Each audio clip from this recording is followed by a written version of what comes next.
কিহত প্ৰব্লেম হৈ আছে তোৰ? একো প্ৰব্লেম হোৱা নাই, চৰকাৰী ধন অলপ ল'ম ভাবিছিলোঁ। চৰকাৰী এই মিডল এটা কাম কৰ, 5 লাখ টকা স্কিমটো তাইক সোমাই দে, 2.5 লাখ টকা তাইক সাবসিডি কৰাই দিব, হ'ব? ধন্যবাদ। নামটো লিখি ল তাই। তোৰ কি নাম মাজনী? কি নাম? লীনা শৰ্মা। ইনা শৰ্মা। টাইটেলটো একে ভাই কাম হৈ যাব লাগে।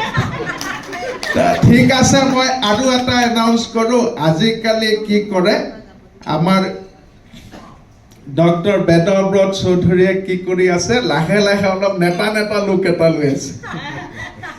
মই গোটেই ফিল্ডৰ পৰা খবৰ খাতি পাওঁ।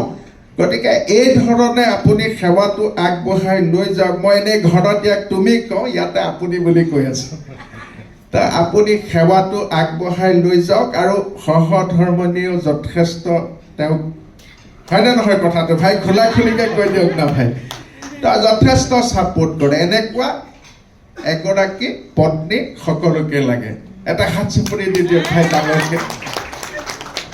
মই ভাবি আছো যে 2026ত যদি মই পাৰো এই ডক্টৰজনক মই পলিটিচিয়ানলৈকে লৈ আহিম। মই চাই আছো অকণমান হাজো চাজুৰ ফালে যদি পাৰো, মই কথা পাতি আছো। মই আজি এনাউন্স কৰি আছো 2026লৈকে মই এখেতক অকণমান লাইনটো বেলেগ 5% BPL বা বিলো পভাৰ্টি লাইনৰ যিসকল ষ্টুডেণ্ট আছে তেওঁলোকক ফ্ৰীত শিক্ষাদান কৰিব, 1 পইচা ফিজ ল'ব নোৱাৰে। এতিয়া আমি কি কৰি আছো, লাহে লাহে আমি নাৰ্ছিং হোম বিলাকতো আমি এটা কেবিনেটত আইন এটা কৰি দিম যে 25%লৈকে যিসকল BPL ফেমিলি আছে তেওঁলোকক 1 পইচা ল'ব নোৱাৰিব, এইটো গভৰ্ণমেণ্টে দিব।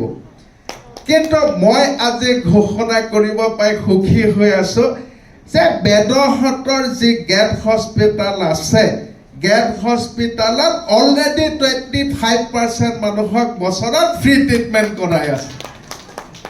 সিদিনাখন নগাঁৱত মোক এজন ল'ৰাই আহিল যে ক'লে যে মামা মোৰ মাৰ এনেকুৱা এনেকুৱা অসুখ, যে মোৰ কোনো পইচা পাতি নাই, মোক ভাল ট্ৰিটমেণ্ট এটা লাগে।